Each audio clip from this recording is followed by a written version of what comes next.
தமிழக காவிரி டெல்டா விவசாயிகளின் வாழ்வாதாரத்தை பாதிக்கக்கூடிய மீத்தேன் எரிவாயு திட்டத்திற்கு அனுமதி அளித்துவிட்டு இன்று திடீரென அத்திட்டத்தை எதிர்ப்பது போல் திமுகவைச் சேர்ந்த கனிமொழி பேசுவது அக்கட்சியின் இரட்டை வேடத்தை வெளிப்படுத்துவதாக நாடாளுமன்றத்தில் அஇஅதிமுக கடும் கண்டனம் தெரிவித்துள்ளது.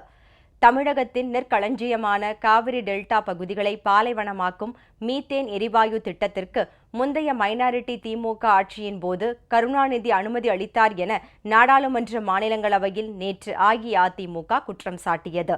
விவசாயிகளின் வாழ்வாதாரத்தை சீரழிக்கும் மீத்தேன் எரிவாயு திட்டத்திற்கு மக்களின் முதல்வர் செல்வி ஜெயலலிதா கடும் எதிர்ப்பு தெரிவித்ததுடன் அத்திட்டத்தை தடுத்து நிறுத்தி டெல்டா விவசாயிகளை காப்பாற்றினார் என அஇஅதிமுக மாநிலங்களவை குழு தலைவர் திரு நவநீத கிருஷ்ணன் மற்றும் அஇஅதிமுக உறுப்பினர்கள் தெரிவித்தனர்.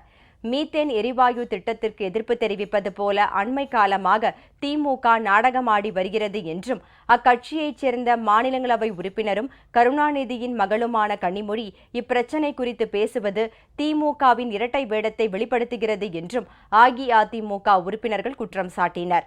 இதனையடுத்து மாநிலங்களவையில் சிறிது நேரம் அமளி நிலவியது. இப்பிரச்சினை குறித்து பேசுவதற்கு அனுமதி அளிக்கப்படாததை கண்டித்து அஇஅதிமுக உறுப்பினர்கள் அனைவரும் மாநிலங்களவையில் இருந்து வெளிநடப்பு செய்தனர்.